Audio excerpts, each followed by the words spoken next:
La Bible en un an, la 325e journée, le livre d'Esdras, chapitre 7, verset 1 au chapitre 8, verset 30. Le livre des psaumes, chapitre 119, verset 17 à 32. Le livre des proverbes, chapitre 28, versets 17 et 18. L'évangile de Jean, chapitre 13, verset 31 au chapitre 14, verset 14.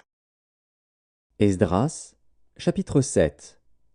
Après ces choses, sous le règne d'Artaxercès, roi de Perse, vint Esdras, fils de Séraja, fils d'Azaria, fils de Hilkija, fils de Shalom, fils de Tsadok, fils d'Akitub, fils d'Amaria, fils d'Azaria, fils de Mérajot, fils de Zérakja, fils d'Uzi, fils de Buki, fils d'Abishua, fils de Phiné, fils d'Éléazar, fils d'Aaron, le souverain sacrificateur.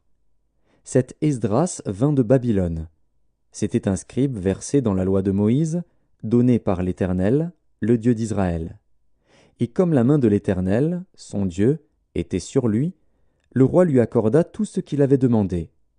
Plusieurs des enfants d'Israël, des sacrificateurs et des Lévites, des chantres, des portiers et des Nétiniens, vinrent aussi à Jérusalem la 7e année du roi Artaxercès. Esdras arriva à Jérusalem au 5e mois de la 7e année du roi. Il était parti de Babylone le 1er jour du 1er mois, et il arriva à Jérusalem le 1er jour du 5e mois, la bonne main de son Dieu étant sur lui. Car Esdras avait appliqué son cœur à étudier et à mettre en pratique la loi de l'Éternel, et à enseigner au milieu d'Israël les lois et les ordonnances. Voici la copie de la lettre donnée par le roi Artaxercès à Esdras, sacrificateur et scribe, enseignant les commandements et les lois de l'Éternel concernant Israël. Artaxercès, roi des rois, à Esdras, sacrificateur et scribe, versé dans la loi du Dieu des cieux, etc. J'ai donné ordre de laisser aller tous ceux du peuple d'Israël, de ses sacrificateurs et de ses lévites, qui se trouvent dans mon royaume, et qui sont disposés à partir avec toi pour Jérusalem. Tu es envoyé par le roi et ses 7 conseillers pour inspecter Juda et Jérusalem d'après la loi de ton Dieu, laquelle est entre tes mains, et pour porter l'argent et l'or que le roi et ses conseillers ont généreusement offert au Dieu d'Israël, dont la demeure est à Jérusalem, tout l'argent et l'or que tu trouveras dans toute la province de Babylone, et les dons volontaires faits par le peuple et les sacrificateurs pour la maison de leur Dieu à Jérusalem. En conséquence, tu auras soin d'acheter avec cet argent des taureaux, des béliers, des agneaux, et ce qui est nécessaire pour les offrandes et les libations, et tu les offriras sur l'autel de la maison de votre Dieu à Jérusalem. Vous ferez avec le reste de l'argent et de l'or ce que vous jugerez bon de faire, toi et tes frères, en vous conformant à la volonté de votre Dieu. Dépose devant le Dieu de Jérusalem les ustensiles qui te sont remis pour le service de la maison de ton Dieu. Tu tireras de la maison des trésors du roi ce qu'il faudra pour les autres dépenses que tu auras à faire concernant la maison de ton Dieu. Moi, le roi Artaxercès, je donne l'ordre à tous les trésoriers de l'autre côté du fleuve de livrer exactement à Esdras, sacrificateur et scribe, versé dans la loi du Dieu des cieux, tout ce qu'il vous demandera, jusqu'à 100 talents d'argent, 100 corps de froment, 100 battes de vin, 100 battes d'huile et du sel à discrétion. Que tout ce qui est ordonné par le Dieu des cieux se fasse ponctuellement pour la maison du Dieu des cieux, afin que sa colère ne soit pas sur le royaume, sur le roi et sur ses fils. Nous vous faisons savoir qu'il ne peut être levé ni tribut, ni impôt, ni droit de passage sur aucun des sacrificateurs, des Lévites, des chantres, des portiers, des Nétiniens et des serviteurs de cette maison de Dieu. Et toi, Esdras, selon la sagesse de Dieu que tu possèdes, établis des juges et des magistrats qui rendent la justice à tout le peuple de l'autre côté du fleuve, à tous ceux qui connaissent les lois de ton Dieu, et fais-les connaître à ceux qui ne le connaissent pas. Quiconque n'observera pas ponctuellement la loi de ton Dieu et la loi du roi sera condamné à la mort, au bannissement, à une amende ou à la prison. Béni soit l'Éternel, le Dieu de nos pères, qui a disposé le cœur du roi à glorifier ainsi la maison de l'Éternel à Jérusalem, et qui m'a rendu l'objet de la bienveillance du roi, de ses conseillers et de tous ses puissants chefs. Fortifié par la main de l'Éternel, mon Dieu, qui était sur moi, j'ai rassemblé les chefs d'Israël, afin qu'ils partissent avec moi. Esdras, chapitre 8. Voici les chefs de famille et les généalogies de ceux qui montèrent avec moi de Babylone sous le règne du roi Artaxercès. Des fils de Phiné, Gershom. Des fils d'Ithamar, Daniel. Des fils de David, Hattush. Des fils de Shekania. Des fils de Paréosh, Zacharie, et avec lui 150 mâles enregistrés. Des fils de Pachat-Moab, Eljoénaï, fils de Jérakja, et avec lui 200 mâles. Des fils de Shekania, le fils de Jacaziel, et avec lui 300 mâles. Des fils d'Adin, Ebed, fils de Jonathan, et avec lui 50 mâles. Des fils d'Élam, Ésaïe, fils d'Atalia, et avec lui 70 mâles. Des fils de Shéphasia, Zébadia, fils de Michaël, et avec lui 80 mâles. Des fils de Joab, Abdias, fils de Jéhiel, et avec lui 218 mâles.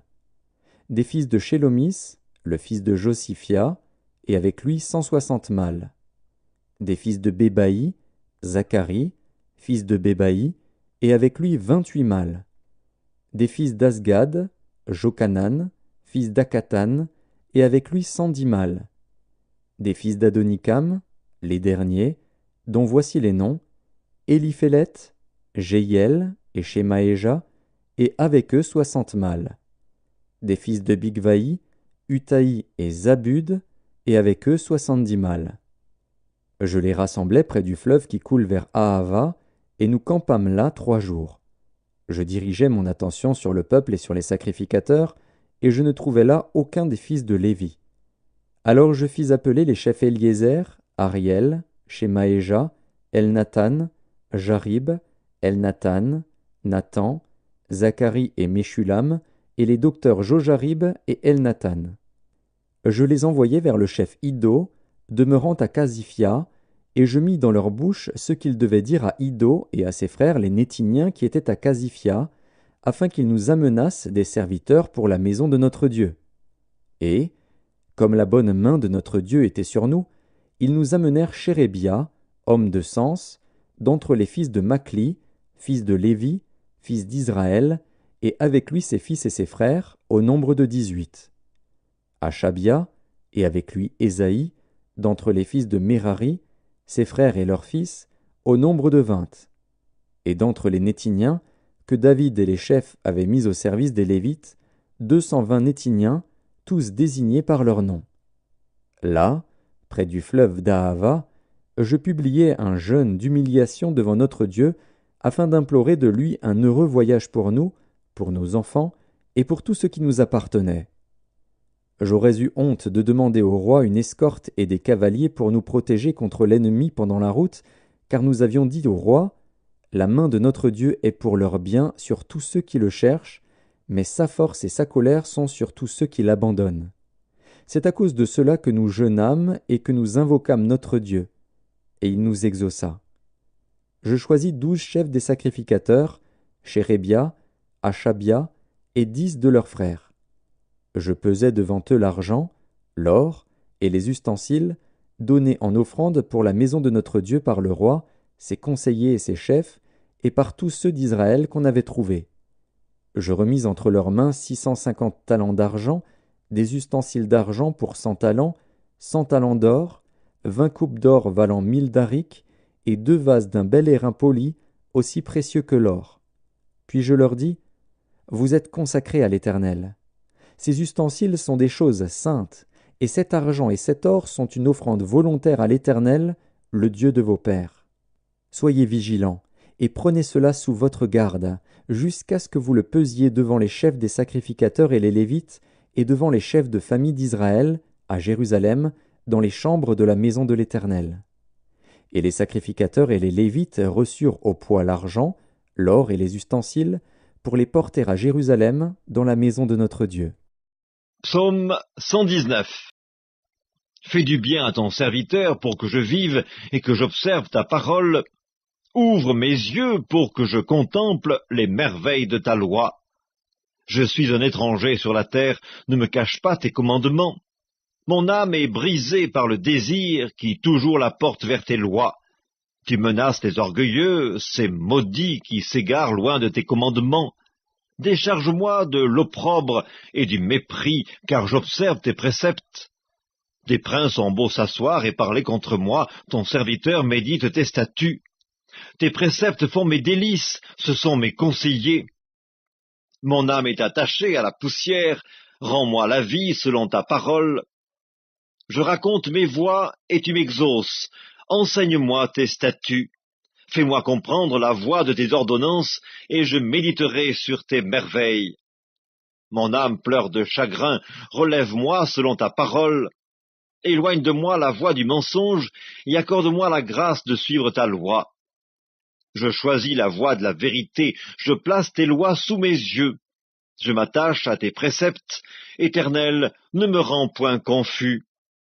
Je cours dans la voie de tes commandements, car tu élargis mon cœur. Livre des Proverbes, chapitre 28. Un homme chargé du sang d'un autre fuit jusqu'à la fosse, qu'on ne l'arrête pas. Celui qui marche dans l'intégrité trouve le salut, mais celui qui suit deux voies tortueuses tombe dans l'une d'elles. Évangile de Jean, chapitre 13. Lorsque Judas fut sorti, Jésus dit : « Maintenant, le Fils de l'homme a été glorifié, et Dieu a été glorifié en lui. Si Dieu a été glorifié en lui, Dieu aussi le glorifiera en lui-même, et il le glorifiera bientôt. Mes petits enfants, je suis pour peu de temps encore avec vous. Vous me chercherez. Et, comme j'ai dit aux Juifs, vous ne pouvez venir où je vais, je vous le dis aussi maintenant. Je vous donne un commandement nouveau. Aimez-vous les uns les autres. Comme je vous ai aimé, vous aussi, aimez-vous les uns les autres. À ceci tous connaîtront que vous êtes mes disciples, si vous avez de l'amour les uns pour les autres. Simon-Pierre lui dit : « Seigneur, où vas-tu » Jésus répondit : « Tu ne peux pas maintenant me suivre où je vais, mais tu me suivras plus tard. » « Seigneur, lui dit Pierre, pourquoi ne puis-je pas te suivre maintenant ? Je donnerai ma vie pour toi. » Jésus répondit : « Tu donneras ta vie pour moi. En vérité, je te le dis, le coq ne chantera pas que tu ne m'aies renié 3 fois. » Évangile de Jean, chapitre 14. Que votre cœur ne se trouble point. Croyez en Dieu et croyez en moi. Il y a plusieurs demeures dans la maison de mon Père. Si cela n'était pas, je vous l'aurais dit. Je vais vous préparer une place. Et, lorsque je m'en serai allé, et que je vous aurai préparé une place, je reviendrai, et je vous prendrai avec moi, afin que là où je suis, vous y soyez aussi. Vous savez où je vais, et vous en savez le chemin. Thomas lui dit : « Seigneur, nous ne savons où tu vas. Comment pouvons-nous en savoir le chemin ? » Jésus lui dit : « Je suis le chemin, la vérité et la vie. Nul ne vient au Père que par moi. Si vous me connaissiez, vous connaîtriez aussi mon Père. Et dès maintenant vous le connaissez, et vous l'avez vu. » Philippe lui dit : « Seigneur, montre-nous le Père, et cela nous suffit. » Jésus lui dit : « Il y a si longtemps que je suis avec vous, et tu ne m'as pas connu, Philippe. Celui qui m'a vu a vu le Père. Comment dis-tu : montre-nous le Père ? Ne crois-tu pas que je suis dans le Père, et que le Père est en moi ? Les paroles que je vous dis, je ne les dis pas de moi-même, et le Père qui demeure en moi, c'est lui qui fait les œuvres. Croyez-moi, je suis dans le Père, et le Père est en moi. Croyez du moins à cause de ses œuvres. En vérité, je vous le dis, celui qui croit en moi fera aussi les œuvres que je fais, et il en fera de plus grandes, parce que je m'en vais au Père. Et tout ce que vous demanderez en mon nom, je le ferai, afin que le Père soit glorifié dans le Fils. Si vous demandez quelque chose en mon nom, je le ferai.